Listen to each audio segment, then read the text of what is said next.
الذي أنعمنا بنعمة الإيمان والإسلام والصلاة والسلام على أشرف الأنام سيدنا ونبينا وحبيبنا وشفيعنا وقرة أعيننا ومولانا محمد صلى الله عليه وسلم. سبحانك لا علم لنا إلا ما علمتنا إنك أنت العليم الحكيم. ربي يسر ولا تعسر، يا ربي تمم بخير. اللهم صل على سيدنا محمد الفاتح لما أغلق والخاتم لما سبق ناصر الحق بالحق والهادي إلى صراطك المستقيم صلى الله عليه وعلى آله وصحبه حق قدره ومقداره العظيم. اللهم بك أصبحنا وبك نحيا وبك نموت وإليك النشور. أصبحنا على فطرة الإسلام وعلى كلمة الإخلاص وعلى الدين نبينا محمد صلى الله عليه وسلم. رضينا بالله ربا وبالإسلام دينا وبمحمد صلى الله عليه وسلم نبيا ورسولا. أما بعد. Puja dan puji syukur kepada Allah. Alhamdulillah, di waktu yang mulia ini Allah masih izinkan kita duduk di tempat yang mulia, di hari yang mulia, di waktu yang mulia, di bulan yang mulia. Mudah-mudahan kita selalu dan senantiasa mendapatkan kemuliaan daripada Allah Subhanahu wa taala. Amin ya rabbal alamin. Salawat dan salam ke Nabi yang agung, Nabi yang mulia, Rasulullah Muhammad sallallahu alaihi wasallam. Allahumma salli wa sallim wa barik ala sayyidina Muhammadin wa ala alihi wa sahbihi ajmain. Bapak Ibu hadirin yang dirahmati Allah, kita lanjutkan kajian kita kitab Muwatta Imam Malik rahimahullahu taala. Hadis yang terakhir tentang hadis berwuduk dengan bekas hewan peliharaan seperti kucing. Maka khilafiyah ulama, tapi aksar atau jumhur daripada ulama bahawa bekas daripada binatang yang halal atau binatang yang diternak seperti ayam, kucing, kambing, fala ba'sa biha, maka tidak mengapa kita untuk berwuduk kembali dengan air itu. Tapi bagaimana dengan kalau itu binatangnya binatang buas? Hal turaddu haudaka siba'? Bagaimana itu kalau itu binatang daripada binatang buas? Ya seperti mungkin singa atau mungkin harimau yang meminum air daripada bejana kita, yang meminum air daripada bak mandi kita. Bolehkah kita berwuduk kembali? Bolehkah kita memakai air itu untuk berwuduk? Fanurad fa in nurida ala suba'in turida alaina. Maka ulama berpendapat kalau untuk hewan binatang buas, maka kita tidak dibolehkan berwuduk dengan sisa yang sudah dia pakai. Kenapa? Apa bedanya dengan hewan ternak yang berada di sekitar kita? Karena hewan ternak yang berada di sekitar kita, fa inna akaluhu, makanannya, minumannya itu kita boleh memastikan makanannya makanan tidak najis. Tapi kalau hewan binatang buas itu makanannya sudah najis, kadang makanannya makanan bangkai, kemudian dia jilat air tadi, kita khawatir air yang ia jilat pun menjadi najis. Itu dia bedanya. Itu kesimpulan kajian kita yang kemarin. Jadi yang dibolehkan itu meminum atau berwuduk dengan sisa jilatan hewan yang berada di sekitar kita seperti kucing, kambing, ayam. Tapi kalau hewan itu hewan buas, ya seperti harimau atau mungkin seperti singa atau yang lain sebagainya yang buas, maka itu tidak boleh. Bagaimana dengan anjing? Kalau dengan anjing sudah pasti dia najis, takkan perlu lagi untuk kita berijtihad. Tapi bagaimana kalau seandainya kita akan berwuduk? Ketika kita akan berwuduk, nampak oleh kita, maaf, anjing tadi mendekati tempat bejana kita, tempat kulah letak air tadi. Anjing pas pula balik dari sana, kita lihat. Kekhawatiran ada, jangan-jangan ni anjing ni menjilat minum itu, jangan-jangan anjing meminum dengan air itu. Ini bahaya, ini susah ini. Nanti khawatirnya kita berwuduk dengan air najis, maka di sanalah dibolehkan kita untuk berijtihad. Jadi bolehkah seseorang untuk berijtihad untuk dirinya sendiri? Boleh. Pada kasus mana? Kasus itulah tu. Kasus itu saja, itu mesti dia berijtihad. Bagaimana cara ijtihadnya? Pertama, dia melihat anjing ini apakah terlalu dekat kepada bejana atau tidak. Kedua, dia tengok pinggirannya lagi, pinggiran daripada pinggiran ember kita, pinggiran ember kita, apakah ada percikan-percikan di ember kita, di pinggiran ember itu. Kalau tidak ada, berkemungkinan kucing atau anjing tadi tidak meminum daripada air itu. Karena anjing ni meminumnya kan dengan lidah dia, berbeda dengan sapi. Kalau sapi dia benamkan mulutnya, kalau anjing dia dengan lidahnya, maka dikhawatirkan najis itu karena daripada lidah itu juga, karena dari dalam air liurnya begitu dia.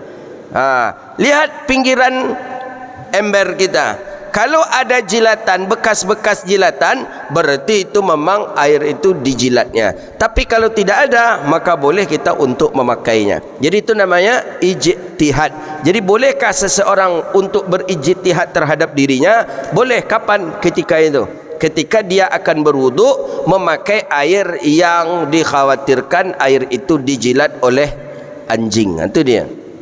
Cuman itu saja. Berijtihad untuk menentukan arah kiblat, tak boleh kita peribadi kita. Kita nak buat musola atau nak buat masjid, pas pula di tanah kita, uang kita banyak, kita saja ijtihad arah kiblat ke sini ni. Ni arah kiblat ni. Ni arah kiblat menurut saya. Tak bisa. Tak. Atau menentukan awal Ramadan, kita berijtihad untuk kita, tak boleh. Menurut saya awal Ramadan mungkin hari Selasa, menurut saya seperti itulah, menurut saya tak boleh. Atau menentukan waktu berbuka puasa, pakai ijtihad sendiri juga tak boleh. Menurut saya awal puasa tu nanti awal berbuka tu nanti berbuka tu jam 6 lah, jam 6:30 tu waktu berbuka nanti. Tak boleh. Kita tak boleh berijtihad. Jadi bolehkah seseorang berijtihad untuk dirinya? Boleh, cuman satu kasus. Mana kasusnya? Ketika seseorang hendak berwuduk kemudian memakai air yang dijilat oleh anjing. Begitu dia. Ya dulu bapak ibu payah air. Sekarang kita yang dalam kamar kita ada air. Dulu ketika nak berwuduk mesti mencari air dulu, berjalan sekian kilo baru dapat. Saya masih ingat itu surau-surau di kampung kita. Jadi ketika orang tua kita batal wuduk nak salat Isya, jadi kita nak ikut. Jadi kata orang tua, tidak usah ikut, jauh tempat wuduknya, jauh, sungainya jauh, sumurnya jauh, di sini ajalah. Ditunggulah di musala itu. Orang tua kita pergi mengambil wuduk. Begitu jauhnya tempat mengambil wuduk. Itu hadis yang terakhir yang kita bahas. Hadis hari ini, qala rahimahullahu ta'ala, qala Imam Malik rahimahullahu ta'ala, an Nafi' an Abdullah bin Umar kana yaqul, kata Abdullah bin Umar ibn al-Khattab, kana yaqul, berkata, in kana rajulu wan nisa yatawadhauna fi zamani Rasulillah sallallahu alaihi wasallam jami'a. Bolehkah perempuan dengan laki-laki sama-sama tempat wuduknya? Tempat wuduknya sama. Situ tempat wuduk laki-laki, situ pula tempat wuduk perempuan. Itu air yang dipakai laki-laki, setelah itu dipakai pula perempuan. Bolehkah? Itu dia. Atau sebaliknya, air yang dipakai oleh perempuan, bolehkah laki-laki memakainya? Ni pembahasan kita hari ini, insya-Allah. Qala anna Abdullah bin Umar, an-Nafi' an Abdullah bin Umar kana yaqul, in kana rajulu wan nisa yatawadhauna fi zamani Rasulillah sallallahu alaihi wasallam jami'a. Kata Abdullah bin Umar sahabat Nabi sallallahu alaihi wasallam yang selalu memperhatikan Nabi sallallahu alaihi wasallam. Apa kata Abdullah bin Umar? Inna fi zamani Rasulillah, sesungguhnya pada zamannya Rasulullah sallallahu alaihi wasallam, di zaman Nabi, in kana rajul wan nisa, sesungguhnya laki-laki dan perempuan la yatawadhauna, mereka saling berwuduk fi zamani Rasulillah, di zaman Nabi sallallahu alaihi wasallam, jami'a, bersamaan. Jadi laki-laki perempuan bersamaan berwuduk boleh di zaman Nabi. Situ berwuduknya perempuan, di situ pula berwuduknya laki-laki. Apa maksud hadis ini? Maksud hadis ini yatawadau jami'an, bukan waktunya yang bersamaan. Bukan waktu yang bersamaan, tapi apa yang bersamaan? Min ina'in wahidin, berjananya berjana satu, baknya bak satu. Tempat wuduknya itu cuma satu di zaman Rasulullah. Situ berwuduk laki-laki, situ berwuduk perempuan. Tapi waktunya, waktu tak sama, waktu berbeda. Kalau sama waktu nak jadi berwuduk apa-apa tu. Ya kan? Kalau samalah waktu berwuduknya laki-laki dan perempuan, takkan jadi berwuduk. Apa kau sibuk juga dia mandem. Tiba-tiba dia ibu-ibu tu pula nyinyol kan. Tu nakkan mungkin ikhtilat ada di zaman Rasulullah. Nabi melarang. Maksud bersamaan di sini bersamaan tempat, bukan bersamaan waktu. Waktunya tetap beda. Waktunya perempuan berbeda waktu laki-laki. Qala, lebih dahulu laki-laki berwuduk daripada perempuan. Jadi ketika masuk waktu salat, maka berwuduklah dari kalangan laki-laki dulu. Laki-laki berwuduk dulu. Setelah selesai laki-laki berwuduk, berwuduk pula lah perempuan setelah itu lagi. Tempatnya satu, baknya satu. Tempatnya itu untuk salat itu satu saja. Maka oleh karena itu tidak ada tempat yang dilebihkan, tidak ada tempat yang berlebih untuk berwuduk di zaman Nabi sallallahu alaihi wasallam. Wala mani'. Kemudian yang kedua, jadi hadis ini menjelaskan bahawa yang berbeda waktu, kalau tempat satu.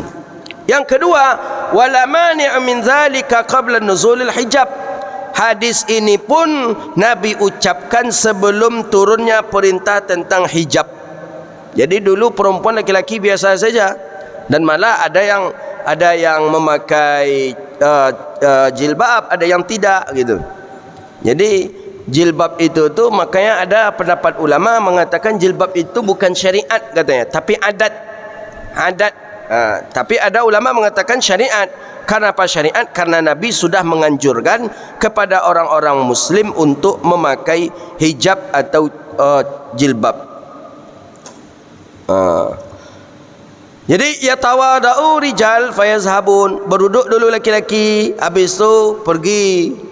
Kemudian datang perempuan, beruduk pula perempuan. Bolehkah perempuan memakai sisanya laki-laki? Wa amma tathhirur rajulu wal mar'atu min ina'in, adapun bersucinya laki-laki dan perempuan dari tempat yang satu, fahuwa jaizun bil ijma', boleh. Jadi bak, dulu kan tak ada keran, bak atau kulah, bak laki-laki pakai dulu, setelah itu dipakai oleh perempuan. Sepakat ulama boleh di bil ijma'. Tapi bagaimana dengan perempuan terlebih dahulu? Perempuan berwuduk, setelah wuduk perempuan ni sisa lebihnya wuduk perempuan ni dipakai oleh laki-laki. Bagaimana? Kalau Imam Nawawi mengatakan itu pun juga dibolehkan, kata Imam Nawawi. Jadi kata Imam Nawawi, laki-laki dulu berwuduk, setelah itu perempuan. Perempuan ni boleh, atau perempuan dulu setelah itu laki-laki juga boleh, tidak apa-apa. Akan tetapi menurut para jumhur sahabat wa tabi'in wa a'immatus salis ila jawaz. Jadi bolehnya itu kalau perempuan tu tidak perempuan yang haid atau junub. Jadi kalau perempuan tu perempuan yang haid, memakai air sisa daripada perempuan tadi, itu tidak dibolehkan. Gitu dia. Apa lo kaitannya tu ya? Kenapa perempuan yang haid tidak dibolehkan, perempuan yang tidak haid itu dibolehkan? Kenapa? Jadi katanya, ingkana, jika perempuan tu la al-ma'ula, jika perempuan itu tidak junub atau tidak haid. Tapi kalau perempuan tu perempuan yang junub, perempuan yang haid, maka memakai airnya itu tidak dibolehkan. Sebagaimana dalam beberapa riwayat hadis. Tapi hadis tu disanggah lagi. Ada hadis Nabi SAW, kata Nabi, al-ma'u la yajnebu, bahawa sesungguhnya air tidak berjunub. Maksudnya air itu takkan najis walaupun dipakai oleh orang yang mandi junub. Gitu dia. Athar fil ma'na al-mutawatirah. Jadi intinya boleh, baik air itu dipakai oleh perempuan lebih dahulu atau air itu dipakai oleh laki-laki dahulu, boleh. Walaupun perempuan yang haid memakainya air, boleh. Ya, selagi tentu tidak masuk daripada ain najisnya ke dalam air tadi. Jadi orang yang mengatakan perempuan haid itu bisa merusak air itu, orang yang beranggapan bahawa perempuan haid itu badannya najis, padahal tidak. Perempuan haid itu kan bukan badannya najis, badannya tak najis, dia mandi terus, dia berwuduk, dia pakai wangi-wangian. Jadi yang najis itu apa? Hukumnya najis. Maka perempuan yang haid dilarang dia masuk masjid. Kenapa perempuan yang haid dilarang masuk masjid? Apakah dia membawa kotoran itu? Apakah karena dia bernajis, karena dia membawa kotoran? Bukan. Maka ketika Rasulullah SAW didekati oleh Sayyidah Aisyah, ketika dia sedang dalam keadaan haid, jangan mendekat ya Rasulullah, jangan, aku sedang najis, kata Sayyidah Aisyah. Kata Nabi, engkau tidak najis, haid itu tidak membuat seseorang najis. Jadi kenapa? Hukumnya. Maka ketika dia dalam keadaan mengeluarkan darah, maka dia dilarang untuk masuk masjid, bukan dia najis. Begitu nih. Hadis berikutnya, qala Nabi sallallahu alaihi wasallam. Jadi bolehkah berwuduk di tempat yang satu, di situ laki-laki, di situ perempuan? Boleh. Ya, mungkin ada tempat uduk pasar, tempat uduk di hotel hari ini kan sama, kadang ada yang sama tempat uduknya, di situ laki-laki, di situ pula berwuduknya perempuan. Hadis ma la yajibu fihi alwudu. Ini tentang yang tidak dianjurkan kita berwuduk setelah melakukan sesuatu. Qala Imam Malik rahimahullah ta'ala an Muhammad ibn al-Imarah an Muhammad ibn Ibrahim an Ummul Walad Ibrahim ibn Abdurrahman ibn Auf annaha sa'alat Ummu Salamah zawjan Nabi sallallahu alaihi wasallam faqalat. Jadi datanglah Ummul Walad, budak daripada Ibrahim ibni Abdurrahman ibn Auf, datang dia kepada Ummu Salamah, isteri Nabi sallallahu alaihi wasallam. Jadi dulu cara-cara sahabat Nabi dulu, orang-orang para tabi'in dulu mengaji hadis itu langsung bertanya kepada isteri-isteri Nabi. Maka isteri-isteri Nabi itu termasuk minal fuqaha wa ahli nisa, kalangan ahli fikih dari kalangan perempuan itu isteri-isteri Rasulullah.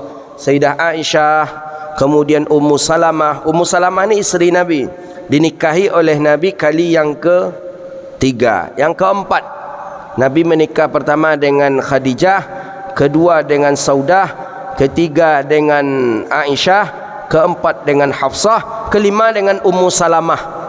Ummu Salamah ni perempuan cantik. Dia punya suami, nama suaminya Abi Salamah. Abi Salamah ni laki-laki taat, memang taat Abi Salamah. Jadi pesan Abi Salamah, awalnya Ummu Salamah dengan Abi Salamah sepakat bahawa nanti ketika salah satu di antaranya meninggal dunia, tidak akan menikah lagi. Jadi kalau abang meninggal, bang, kata Ummu Salamah, aku tidak akan menikah lagi. Kata Abi Salamah begitu juga, tapi kata Abi Salamah, jangan, kata Abi Salamah, engkau aku izinkan menikah dengan orang yang lebih alim daripada aku, lebih abid daripada aku, lebih mulia daripada aku, kata Abi Salamah kepada Ummu Salamah. Dicari, melamarlah ketika itu. Setelah 4 tahun meninggalnya Abi Salamah, datanglah Abu Bakar, Umar dulu datang, Umar ibn al-Khattab melamar. Ini perempuan cantik, terkenal perempuan cantik Madinah itu namanya Ummu Salamah. Datanglah Umar ibn al-Khattab. Umar datang melamar, Umar ditolak. Bayangkanlah Umar bin Khattab ditolak. Padahal syaitan takut ke Umar. Tapi Ummu Salamah tak takut ke Umar. Tak takut. Ummu Salamah tak takut ke Umar. Ditolak Ummu Salamah. Maaf, tidak. Kenapa Ummu Salamah menolak Umar? Karena menurut Ummu Salamah suaminya lebih alim daripada Umar. Karena suaminya lebih abid daripada Umar ibn al-Khattab. Mendengar Umar kena tolak, masuklah Abu Bakar. Abu Bakar melamar. Datang Abu Bakar, dilamar oleh Abu Bakar Ummu Salamah. Abu Bakar pun ditolak oleh Ummu Salamah. Ditolak. Tak mau Ummu Salamah. Kenapa Ummu Salamah menolak Abu Bakar? Karena menurut Ummu Salamah, suaminya Abi Salamah jauh lebih alim, lebih abid dibandingkan Abu Bakar As-Siddiq. Alim suami dia lagi. Alim suami dia, jauh lebih alim suaminya daripada Abu Bakar. Maka dia tolak. Mendengar Umar ditolak, Abu Bakar ditolak, Nabi masuk. Nabi melamar. Menolak Rasulullah, mana boleh? Tak boleh. Menolak Nabi haram hukumnya. Jadi ketika itu Nabi. Kemudian yang kedua, tidak akan mungkin ada orang yang menandingi kehebatan daripada Rasulullah. Takkan mungkin ada orang lebih alim dari Rasulullah. Takkan mungkin ada orang lebih mulia daripada Rasulullah sallallahu alaihi wasallam. Jadi ketika itu Rasulullah mendengar Abu Bakar ditolak, Umar ditolak, Nabi pun menyampaikan kepada perempuan Madinah, namanya kita lupa, bibinya kalau tak salah, untuk menyampaikan Nabi ingin menikah dengan Ummu Salamah. Jadi ketika diperkenalkan dengan Ummu Salamah, akhirnya Ummu Salamah pun bilang, ya Rasulullah, aku banyak anak yatim. Karena dia punya 5 orang anak yatim.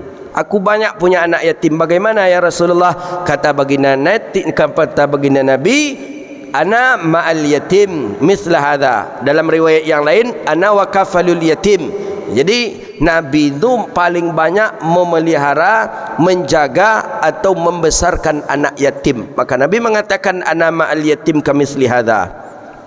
Itulah sebabnya Nabi mengatakan saya bersama anak yatim itu seperti ini dekatnya, kata Rasulullah sallallahu alaihi wasallam. Kemudian yang kedua kata Ummu Salamah, ya Rasulullah, aku ni perempuan yang sudah tua ya Rasulullah. Tidak bisa diharapkan sesuatu untuk aku ya Rasulullah. Kata Ummu Salamah. Kata Nabi, ya tidak apa-apa. Engkau tua, aku pun sudah tua, kata Rasulullah sallallahu alaihi wasallam. Tahu umur Ummu Salamah ketika itu? Umurnya Ummu Salamah ketika itu 29 tahun. Masih cege-cege baru no. 29 tahun, perempuan cantik terkenal ahli Madinah. Asli Madinah, Ummu Salamah itu 29. Perempuan yang paling taat di Madinah, perempuan yang paling terjaga di Madinah, perempuan yang paling alim di Madinah. Suami dan istrinya menjadi orang alim. Itulah dia daripada Ummu Salamah radhiyallahu taala anha. Jadi Nabi sampaikan ke Sayyidah Aisyah, kata Nabi ke Sayyidah Aisyah, ke Hafsah, ke istri-istri yang lain, bahawa aku malam ini tidur di rumah Ummu Salamah. Kenapa ya Rasulullah?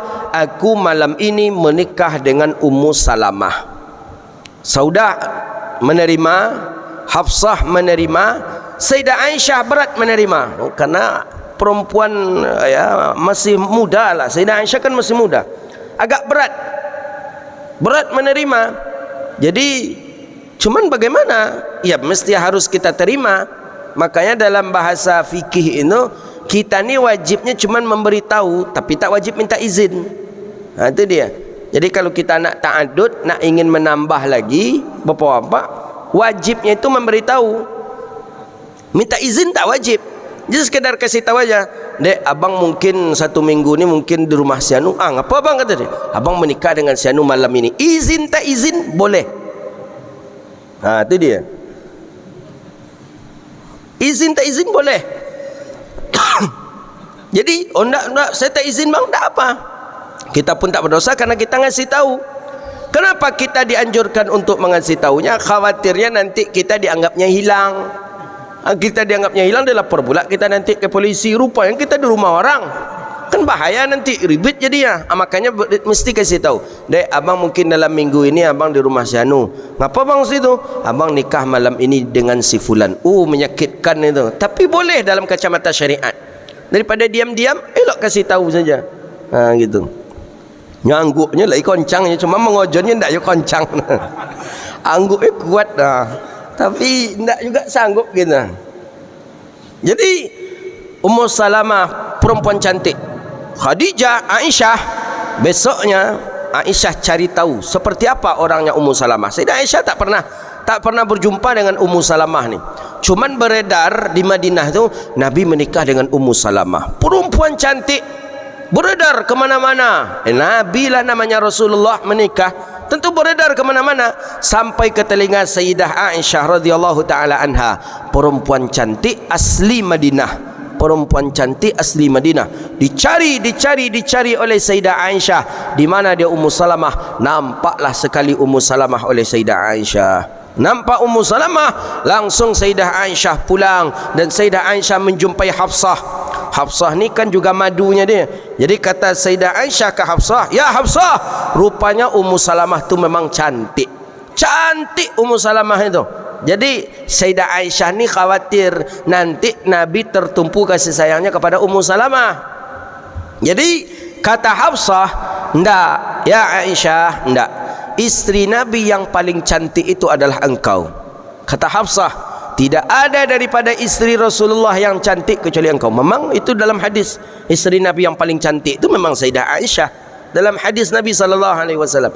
Kata Hafsah, itu disebabkan karena engkau cemburu. Jadi karena cemburu kadang nampak orang tu lebih cantik daripada dia, tapi ketika engkau sudah larut-larut melihatnya, engkau akan sadar bahawa diri engkau lebih cantik dibandingkan dirinya. Besok tengok dia Aisyah, kurang ancak Ummu Salamah.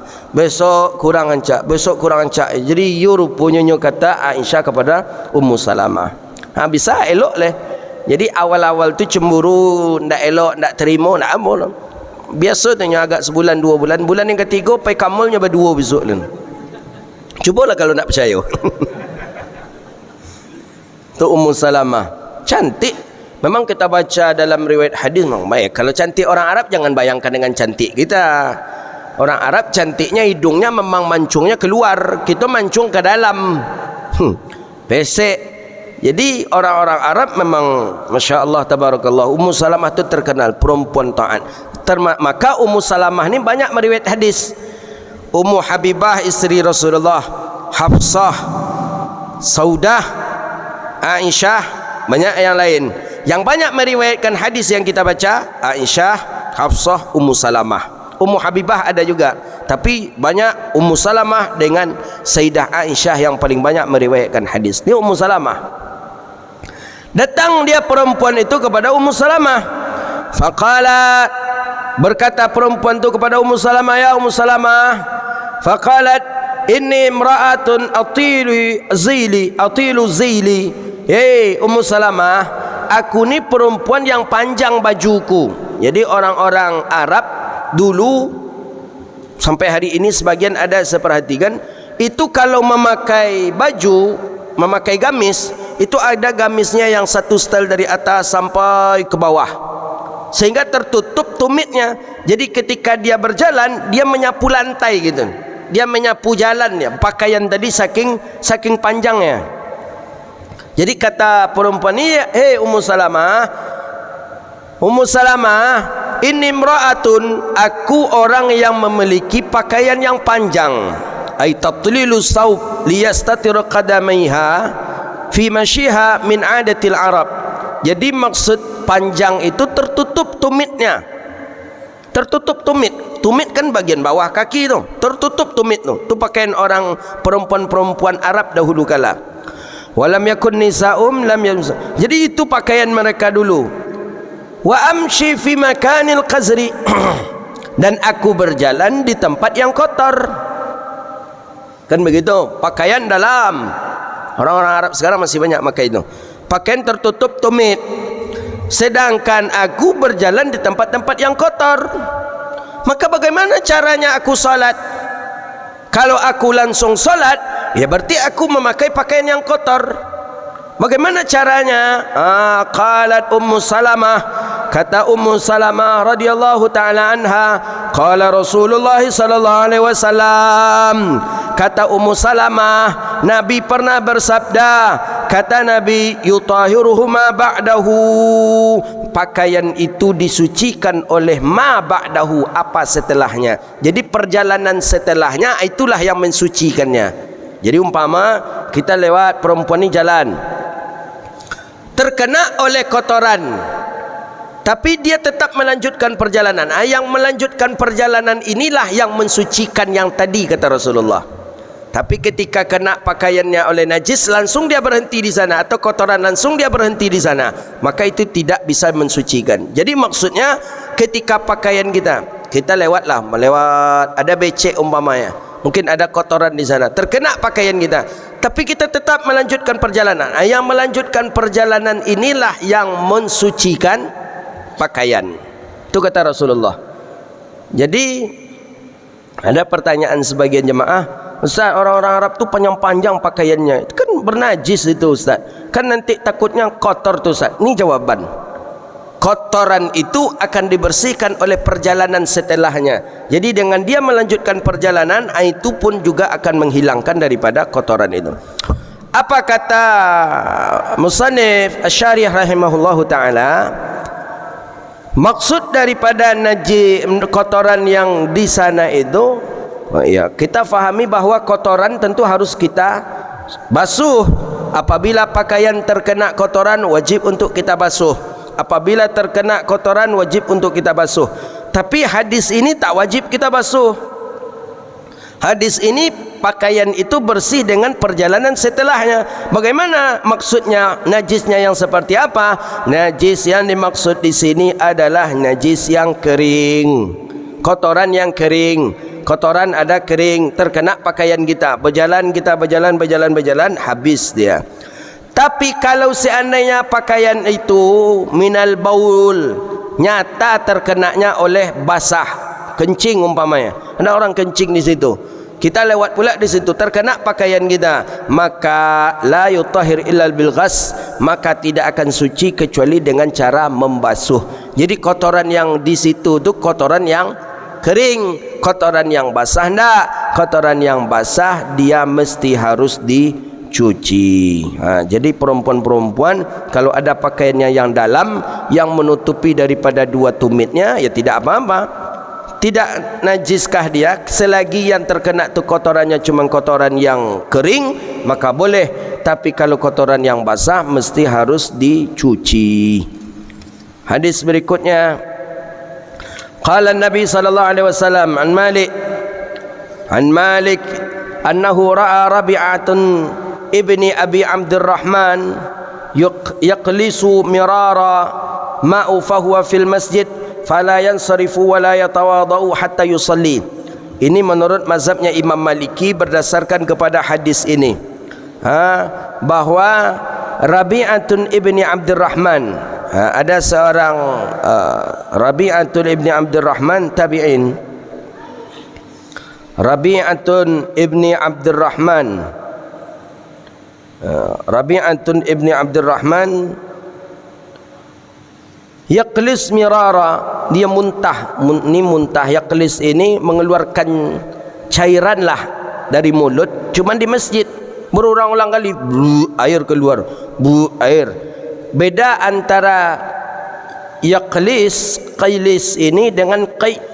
Kalau qai muntah yang berisi, ketika keluar itu berisi, nasi itu qai namanya. Tapi beda dengan yaqlis. Kalau yaqlis ni pas muntah, air keluar, air keluar, air keluar. Itu yaqlis. Ra'a Rabi'ata ibni Abdurrahman yaqlisu mirara ma wa huwa fil masjid. Keluarlah air daripada mulutnya, keluarlah air, muntah dia, tapi muntahnya muntah air di dalam masjid berulang-ulang kali, mirara, berulang-ulang kali, air keluar, air keluar. Imam Malik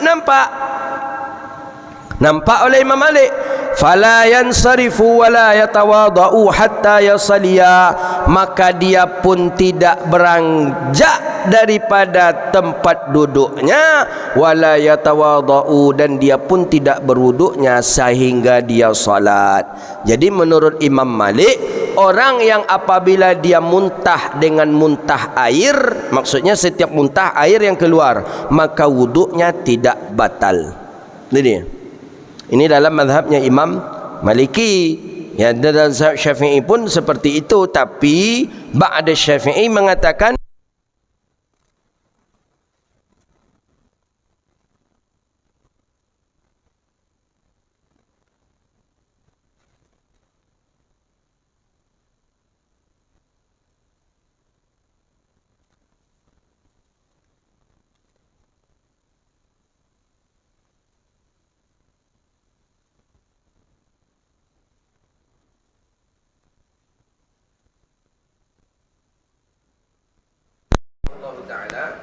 apabila dia mengeluarkan cairan di mulutnya ketika dia berada di dalam masjid atau di luar masjid, maka wuduknya tidak batal.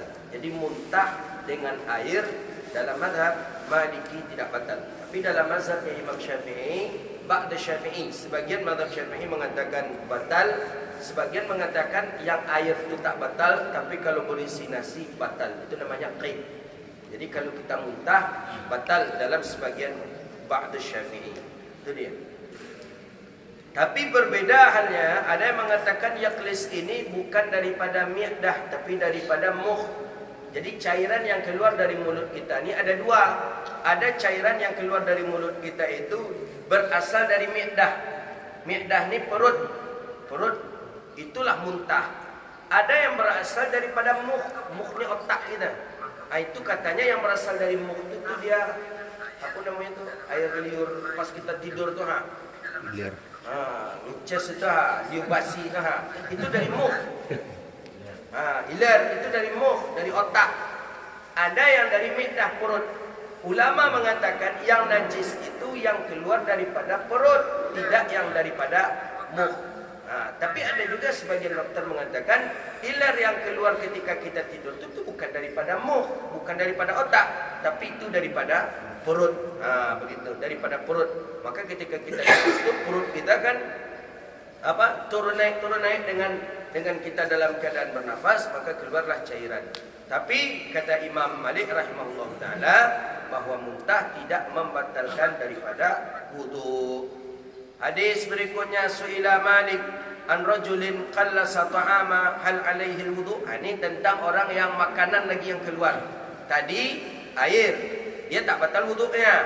Bagaimana kalau makanan yang keluar?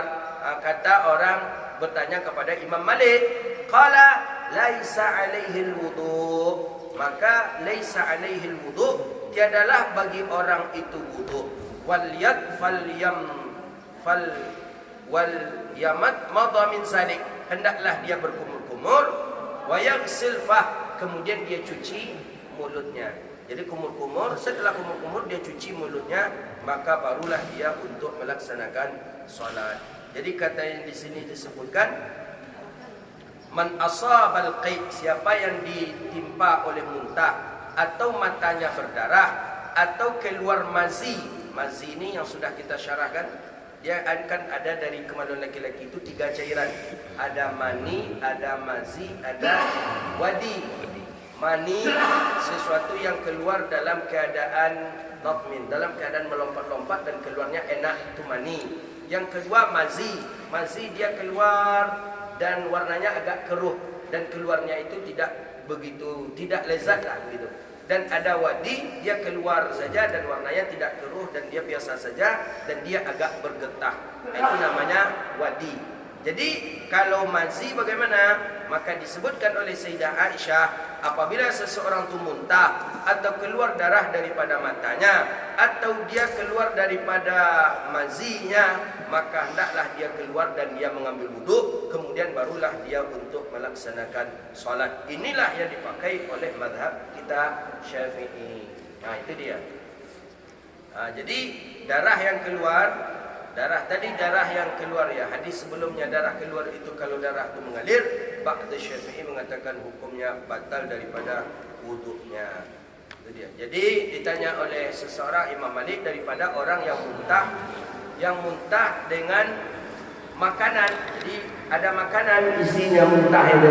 Ya, bagaimana dengan isinya kalau muntah tadi itu ada makanan, maka batal dari wuduknya.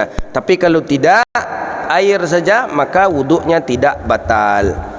Hadis berikutnya, qala Malik an-Nafi' anna Abdullah ibnu Umar hanata ibnan. Ini tentang mengangkat jenazah. Batal tak wuduk? Kita mengangkat jenazah. Jadi ada jenazah akan dibawa, umpamanya jenazah ini ke kuburan. Jadi jenazah ini akan dibawa ke kuburan.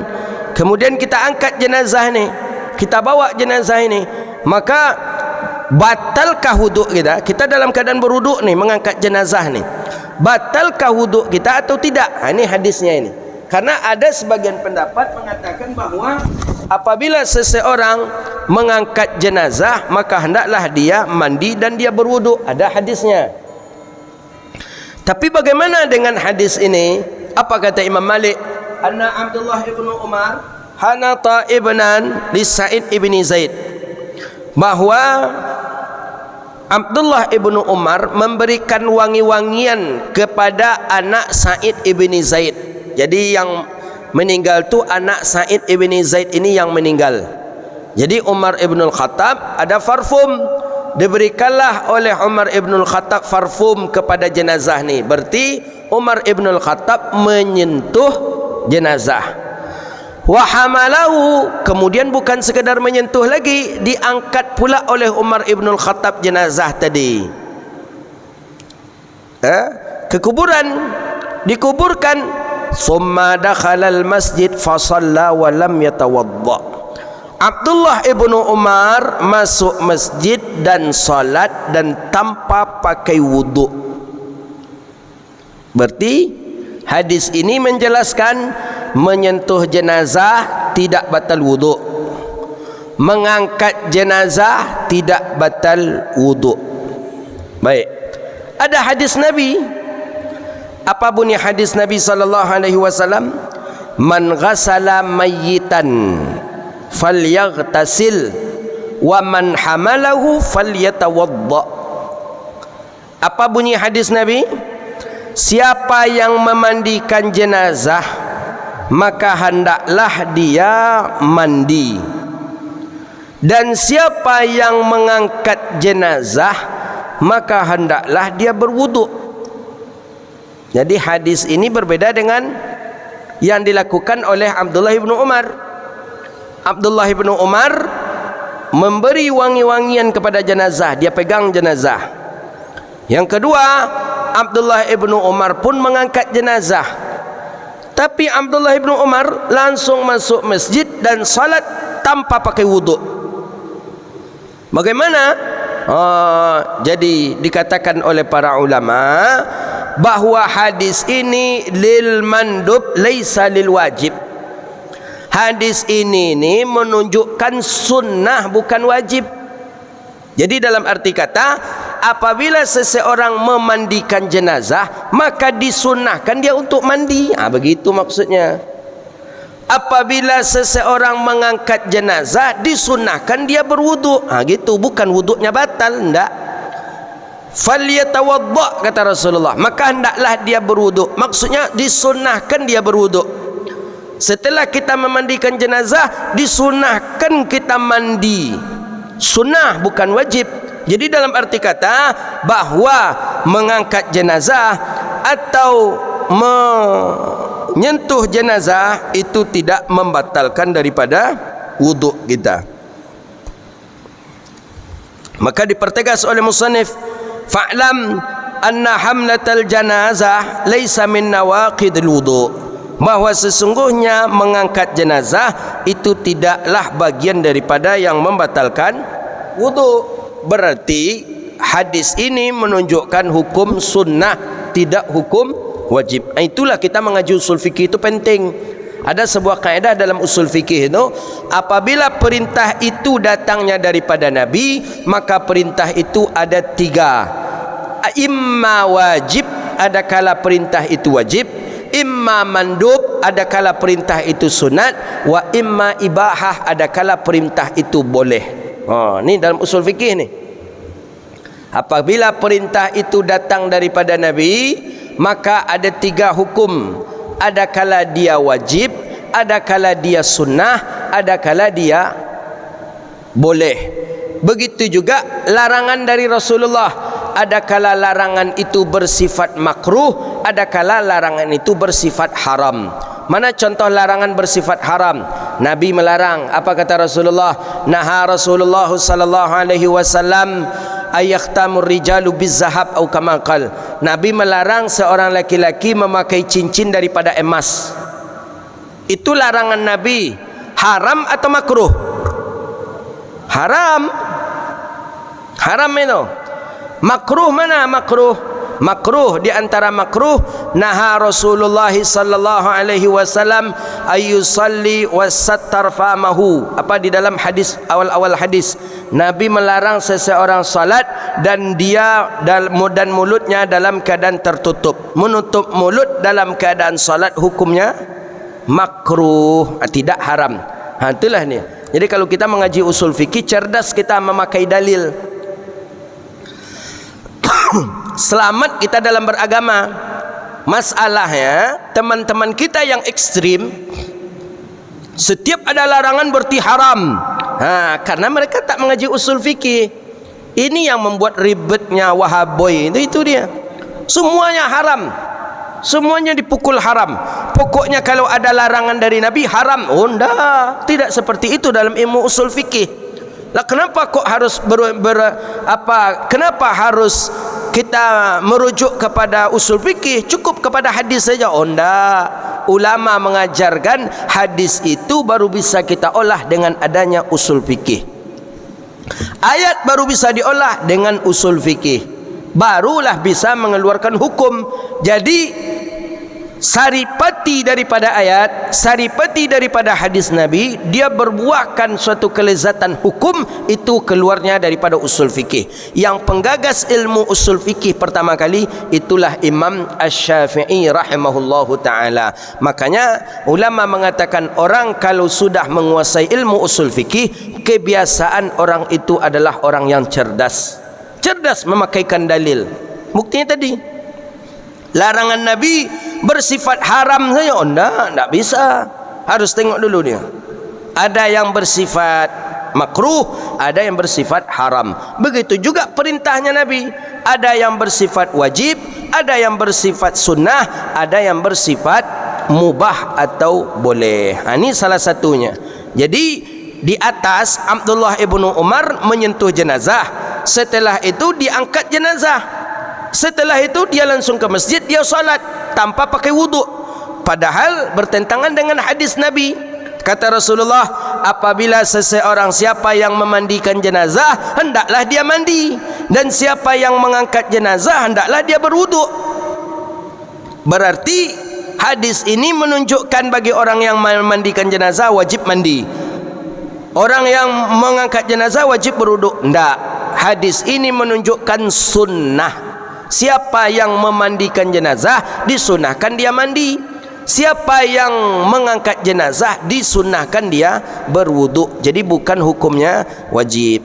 Tapi kata orang tua-tua kita dulu, kalau hadis tu Abi Hurairah rupanya meriwayatkan. Jadi kata orang tua-tua kita dulu, kalau siap kita memandikan jenazah, indak awak mandi dah. Itu dikuian awak tarik di inyo katanya. Dia dikuian awak tarik, jadi menghantui ke kita. Jadi ketika di kamar kita terasa juga dia. Nanti makan wak terasa joynya. Maka mandi kita, kata dia. Kalau nak mandi kita, kalau tak ganti pakaian, kita terasa diikutinya terus.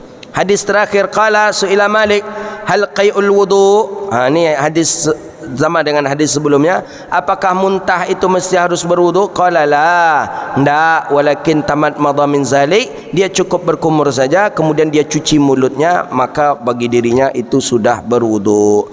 Hadis besok pembahasan kita tentang at-tarkul wudu mimma masatnar, tentang hukum batal ndak wudu kita kalau kita memakan atau meminum sesuatu yang dipanaskan oleh api. Kita merebus air, kita sudah berwuduk, minum kita dengan air yang sudah direbus nih, batal nak wuduk kita?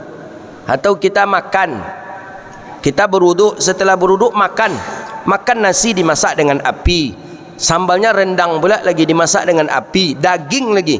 Batal tak wuduk kita? Berwuduk tak lagi kita setelah memakan makanan yang disentuh oleh api ini? Itulah kajian kita insya-Allah minggu depan insya-Allah. Itu dia. Jadi kita makan makan rendang atau makan sup umpamanya. Kita dah berwuduk nih, tapi waktu solat masih lama. Rendang baru masak, daging baru masak, kita makan. Batal nak wuduk kita?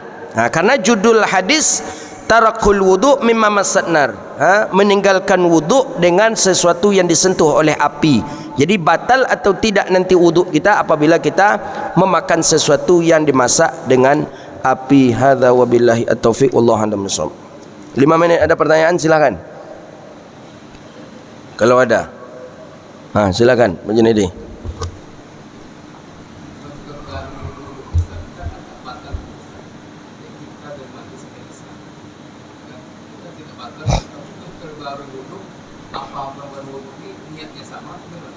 Baik, makasih. Jadi memperbarui wuduk itu sesuatu perkara yang sunnah dan dianjurkan. Tajdidul wuduk, tajdid wuduk, memperbaharui wuduk itu hukumnya sunnah. Tapi apakah niatnya sama dengan wuduk kita seperti biasa atau niat pula untuk mentajdid wuduk? Dalam kitab-kitab fikih kita baca niat mentajdid wuduk ini sama dengan niat seperti awal. Sama, sunnahnya pun sama seperti sunnah awal, bersugi, bersiwak, masuk air dalam hidung, kumur-kumur. Jadi niatnya sama. Jadi niatnya nawaitul wudu'a li raf'il hadatsil asghar, sama. Jadi tidak mesti kita harus berniat untuk tajdid wuduk lagi, tidak. Kenapa harus niat yang sama? Karena wuduk yang tadi itu dibatalkan dengan wuduk yang kedua ini. Maka niatnya tadi mesti harus sama. Dengan adanya tajdid berarti kita sudah memperbaharui wuduk kita. Maka kalau setiap sesuatu memperbaharui berarti harus sama dia dengan sebelumnya. Begitu dia. Jadi kita ragu, entahlah kontut atau belum. Apa aja lah. Sebenarnya kalau dalam fikih kan tak batal wuduk tu. Ragu kita antara sudah berwuduk dengan belum. Entah berwuduk, entah belum, entah berwuduk, entah belum. Maka ini yang diambil kita belum berwuduk, mesti harus berwuduk. Tapi kalau keraguan itu di antara batal dan tidak, entah sudah batal, entah belum, batal, entah belum, maka ini diambil yang belum batal. Berbeda no dalam fikih. Keraguan itu ada dua. Pertama, ragu kita sudah berwuduk atau belum. Saya sudah berwuduk atau belum? Sudah berwuduk atau belum? Sudah berwuduk atau belum? Maka diambillah pendapat yang belum berwuduk. Maka mesti kita berwuduk. Jadi kalau ada keraguan kita sudah berwuduk atau belum, maka langsung saja kita patok bahwa kita belum berwuduk. Keraguan kedua, batal atau tidak. Tadi dah batal wuduk saya apa belum ya? Dah kentut saya tadi atau belum ya? Saya tadi dah kentut atau belum ya? Atau dah batal wuduk saya? Maka pendapat ini yang diambil pendapat tidak batal. Jadi tak usah berwuduk. Karena keraguannya itu batal atau tidak, batal atau tidak. Maka ambil yang tidak. Berbeda dengan tadi. Tadi sudah berwuduk atau belum? Sudah berwuduk atau belum? Maka ambil yang belum. Maka kita dianjurkan untuk mentajdid wuduk. Tajdid itu memperbarui wuduk, bukan berarti wuduk yang tadi batal, enggak, bukan. Wuduk kita tadi masih ada, tapi karena kita menginginkan litabrid umpamanya, ingin agak menyegarkan badan atau untuk menghilangkan ngantuk, maka kita berwuduk kembali. Maka wuduk ini mestinya niatnya seperti wuduk yang pertama katanya. Jadi tidak harus dengan niat tajdid. Berbeda dengan salat. Salat memang ada niat i'adah pertama. Yang kedua, ada ulama berpendapat tidak niat i'adah tapi niat biasa saja. Contoh i'adah itu seperti kita salat berjamaah. Setelah kita salat berjamaah, ada orang yang dia bernazar, yang dia ingin salat berjamaah. Dia bernazar. Jadi dia nazar, kata dia, kalau anak saya sehat, saya berjamaah selama 40 hari. Nah, Jumat kan jemaah kan hukumnya sunnah. Bernazar kepada yang sunnah hukumnya boleh. Yang tak boleh itu bernazar kepada yang wajib. Kalau seandainya anak saya sehat, saya akan solat zuhur Itu tak boleh. Karena memang sehat tak sehat anaknya tetap wajib salat zuhur. Jadi bernazar kepada perkara yang sunnah boleh. Sunnah jamaah kan sunnah hukumnya. Menurut jumhur ulama salat berjamaah sunnah. Kalau seandainya anak saya sehat, saya bernazar salat berjamaah selama 40 hari. 40 hari umpamanya. Berjamaah 5 waktu 40 hari. Pas di satu waktu tu tak ada teman dia berjamaah, dia terlambat. Dia terlambat. Macam mana caranya lagi? Diambilnya lah kita. Dia datang ke kita, "Pak, tolong Bapak jadi makmum saya ya Pak ya." "Kenapa Pak?"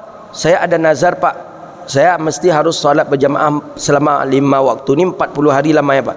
Tapi saya sudah selesai solat Pak." "Tak apa-apa, temani dia salat. Kita niat apa? Niat i'adah namanya. I'adah mengulang salat berjamaah. Dapat lagi kita pahala, dapat lagi." Begitu dia. Jadi bernazar tu kepada sesuatu yang sunnah boleh. Kalau sesuatu yang wajib tak boleh. Tak boleh. Dan kalau sehat anak saya, insya-Allah saya besok solat subuh 2 rakaat lagi kata ni. Jadi selama aku berapa rakaatnya sembahyang subuh. Jadi kepada yang wajib tak boleh. Kalau seandainya anak saya sehat, saya puasa di bulan Ramadan, tak sah. Karena nazarnya itu kepada perkara yang wajib. Jadi nazar tu boleh kepada perkara yang sunnah. Itu ni. Ada yang lain? Silakan. Assalamualaikum warahmatullahi wabarakatuh.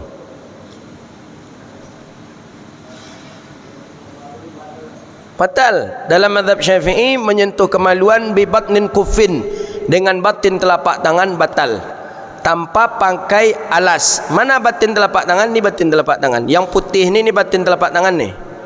Yang putih ni ketika ditempelkan, ni putih ni batin telapak tangan. Menyentuh kubul dan dubur. Mana kubul? Depan. Dubur mana? Belakang. Dengan batin telapak tangan, maka wuduk batal tanpa pakai alas. Tapi kalau kita sentuh dengan punggung, tak batal dia.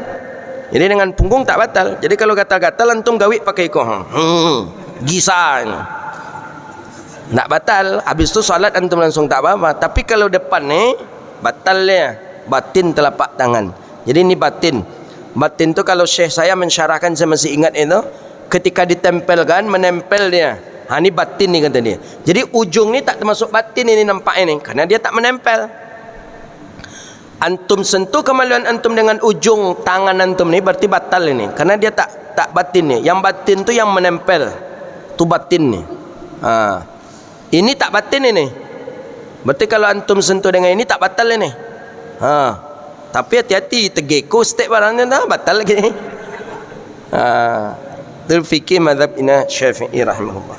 Baik, itulah kajian kita. Mudah-mudahan bermanfaat.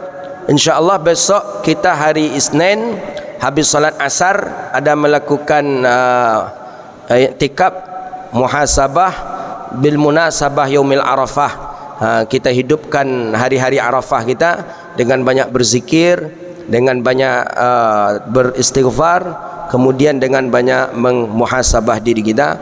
Ba'da asar sampai berbuka, kita berbuka bersama. Setelah itu kita lanjutkan dengan salat maghrib dan takbir bersama-sama.